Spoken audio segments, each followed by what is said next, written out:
Bonjour Céline. Bonjour Emma. Comment vas-tu? Plutôt bien. Tu es la nouvelle ministre du logement, de l'énergie et de quoi d'autre? Qualité de vie et environnement. Et puis j'ai aussi l'eau et l'agriculture, qui est une compétence qui me tient fort à cœur. D'accord.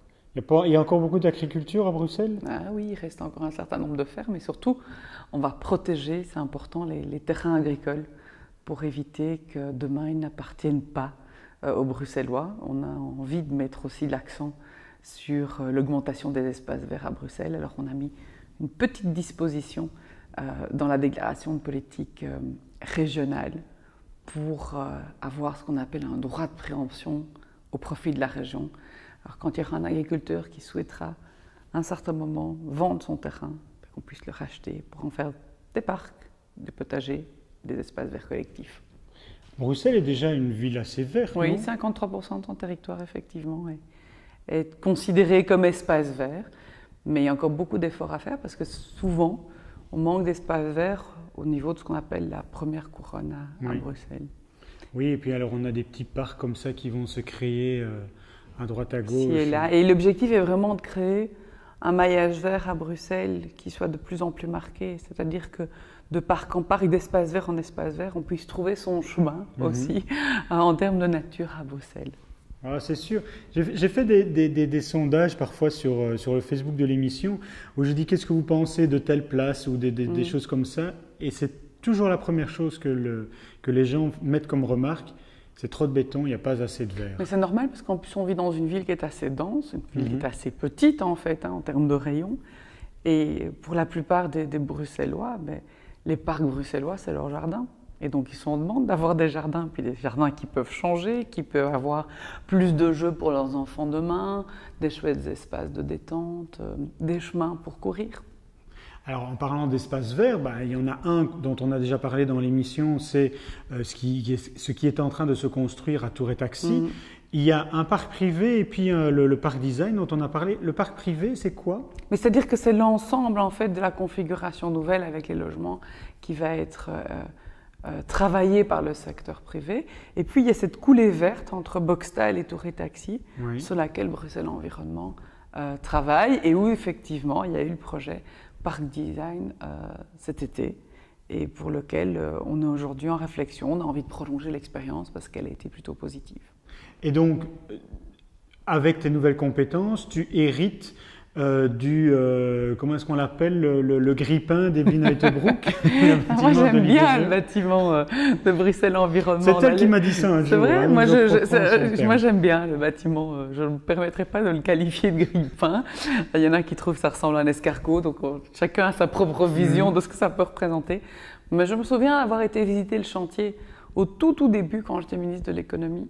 Lors de journées ouvertes de la construction. Je trouve que c'est un beau bâtiment.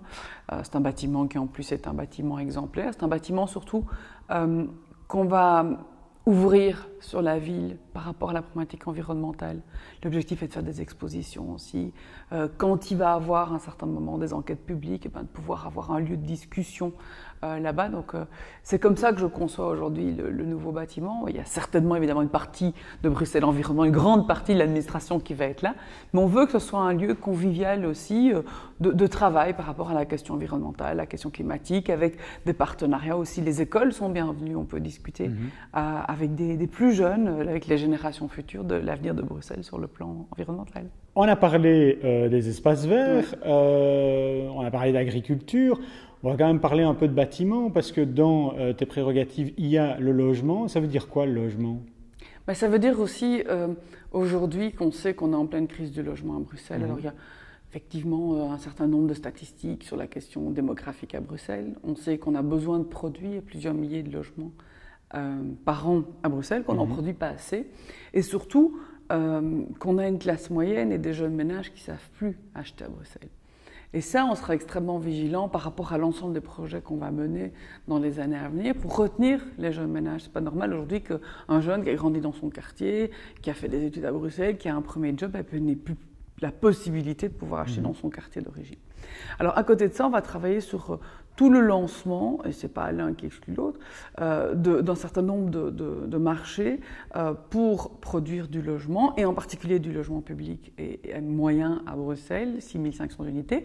On va être notamment dans cette, je dirais, dans cette dynamique forte liée à la question foncière à Bruxelles, puisque la déclaration de politique régionale prévoit l'installation de 10 nouveaux quartiers. Donc 10 nouveaux quartiers, forcément, c'est une partie de logement, c'est forcément des espaces verts aujourd'hui à Bruxelles. Et donc on va prendre le temps chaque fois de penser ces quartiers en fonction des finalités.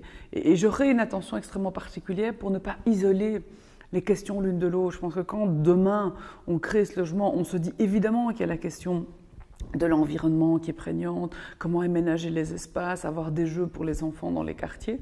Mais c'est important aussi que quand on va rénover le bâti existant, et en particulier le logement social à Bruxelles, on repense toute la dynamique de cadre de vie d'un quartier. Et je le dis avec beaucoup de sincérité, quand j'ai hérité de ce portefeuille, il y avait justement la question du potager des tanneurs qui se posait. Et je pense que c'est ce que j'ai dit aux habitants du collectif, que leur combat, en fait, c'était un combat de cadre de vie. C'était d'une volonté de voir ces immeubles rénovés, de redonner de l'espace aux enfants, d'avoir ce lien social qui se crée à travers des mises en place de potagers, qui demain peuvent être aussi des jeux, et recréer ce dialogue et une convivialité au sein d'un quartier qui parfois se sont un peu laissés à l'abandon. Mais c'est vrai que dans Archi-Urbain, moi, lorsque on m'invite à aller visiter des logements, souvent je me dis, il y a des grosses promotions parfois, et je me dis, mais qui a eu l'idée de créer ce concours-là, de construire tout ça, et puis il n'y a rien. Il n'y a pas d'école, il n'y a pas de magasin, il n'y a pas d'espace vert. C'est vrai qu'avoir une certaine qualité de vie, un certain cadre de vie qui va effectivement avec son logement, c'est important aussi. Mais c'est fondamental aujourd'hui parce qu'on ne peut pas dissocier la question du logement de celle de l'environnement, des espaces verts, de la qualité de vie, des services et des équipements, le fait d'avoir une crèche à proximité, d'avoir des transports en commun. Donc en fait, c'est en ça aussi que la législature ici, elle est fondamentale parce qu'on va mettre en place une certaine planification à Bruxelles. Les projets ne seront plus à un certain moment menés dans un certain nombre de tours d'ivoire, ils vont tout le temps interconnecter. Et on doit penser ensemble, je veux dire, la ville de demain, que ce soit la création de logements publics, que ce soit le logement privé, que ce soit effectivement les infrastructures en matière de transport public, que ce soit les équipements de type crèche, c'est les jeux, c'est demain un espace de skate pour des jeunes dans une commune. C'est fondamental d'avoir un regard sur une dynamique globale aujourd'hui à Bruxelles. Je vais lancer une petite pique. Parce que j'ai pensé à nous cette nuit. Ah. Il était 5h18 lorsque... 5h18. 5h18. J'étais pas loin de me lever à ce moment-là. Oh mon Dieu, ben oui, je me suis levé aussi.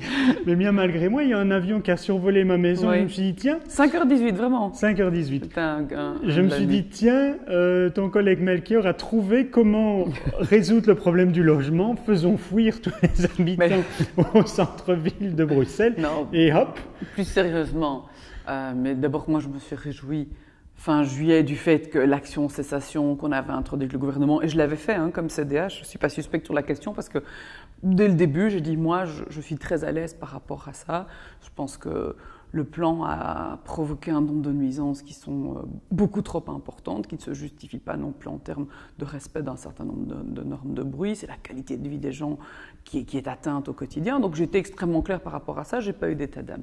Et donc quand j'ai hérité du portefeuille et de l'action cessation qui était en cours, quand le 31 juillet, quelques jours après ma nomination, j'ai appris que le tribunal de première instance demandait la suppression d'un certain nombre de routes et qu'il condamnait l'État fédéral à les astreindre si d'ici le 1er novembre il ne changeait pas les choses, je me suis directement dit, voilà, moi mon boulot à moi, ça va être de faire respecter effectivement cet arrêt, c'est de mettre en place un réseau de sonomètres sur Bruxelles en fonction des nouvelles routes, de travailler avec les bourgmestres, parce qu'il y a aussi une question de perception. Aujourd'hui à Bruxelles, plus d'un habitant sur deux est survolé, même dans sa perception, et parfois il y a des gens qui habitent même plus loin, mais voilà, il y a une sensibilité beaucoup plus accrue aujourd'hui, factuelle ou parfois moins factuelle, mais c'est quelque chose dont il faut tenir compte. Et donc le réseau de sonomètres, je vais l'étendre en fonction des nouvelles routes.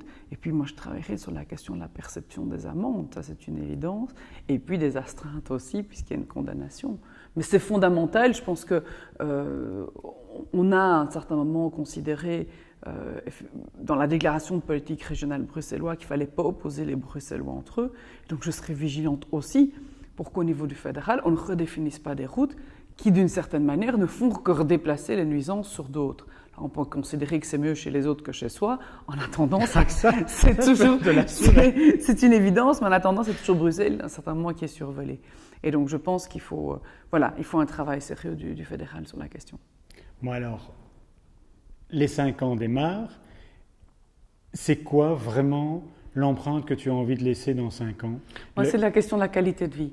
Oui. Je veux vraiment faire un lien entre les deux compétences qui sont les miennes, le logement et l'environnement, et de toujours travailler en me disant qu'est-ce que j'ai pu apporter qui a augmenté la qualité de vie des Bruxellois au quotidien. Comment est-ce que j'ai pu faire en sorte que des jeunes ménages aujourd'hui qui pensaient quitter la région, mais s'y sentent bien, on peut trouver à un certain moment un logement qui est adapté à leur situation, qui les incite à rester chez nous, à ne pas quitter les frontières bruxelloises. Qu'est-ce qui demain fait en sorte que les familles à Bruxelles ont le week-end des espaces verts dans lesquels ils se sentent bien, dans lesquels les enfants peuvent jouer, où on peut recréer du lien et du dialogue social. Maintenant, ça c'est une question de vision personnelle. J'aurais, et je l'ai dit, une vision par rapport à la question environnementale qui est plus pragmatique aussi, qui tient compte d'un certain nombre de paramètres, dont des paramètres socio-économiques. Mais je pense que ce qui est fondamental, et c'est vraiment ce que les gens attendent, c'est qu'on augmente leur cadre de vie, que leur qualité de vie soit vraiment primordiale dans l'ensemble des politiques. Et ça passe évidemment par des aménagements dans leur quartier. Et puis, dans quelques mois, tout le monde a l'obligation de construire passif. Alors, on fait en fait à un certain moment... il faut apporter un peu de nuance à la question du passif. D'abord, ce n'est pas du passif 2015, ce n'est pas du passif 2015 100%. On sait que Bruxelles a anticipé effectivement des directives sur le plan européen. Ça a permis de lui donner aussi un rôle moteur. Moi, je n'entends pas casser le cercle vertueux qui s'est installé. J'écoute, je consulte. Certains me disent, nous, on a beaucoup anticipé, on a fait les formations pour, on est prêt. D'autres disent, pour nous, c'est un peu plus compliqué. Moi, je pense qu'il y a effectivement aujourd'hui... un cap à franchir, il fait peur, mais on sera là pour accompagner. On va à un certain moment travailler aussi sur la simplification d'un certain nombre de procédures. Je suis bien consciente qu'il y a des coûts, mais pour le moment, à ce stade, je vois les uns et je vois les autres. Et la déclaration de politique régionale est très claire sur le sujet, puisqu'elle dit qu'on fera une évaluation aussi du processus et que j'espère mener à bien au tout début de 2015. Bon Céline, nous allons rester là pour... moi je pensais que vous alliez demander quel est le bâtiment que vous préférez. Si vous aviez un grand rêve architectural à Bruxelles, ce serait quoi? Bah oui, vas-y. Alors une petite confidence. Oui. Moi je sais faire 1000 km en train pour aller voir un bâtiment de Le Corbusier. Oui. Et donc en fait je me dis toujours que si un jour, sur une nouvelle conception de bâtiments, notamment de bâtiments publics, on pouvait mettre une signature, je serais extrêmement fière pour Bruxelles.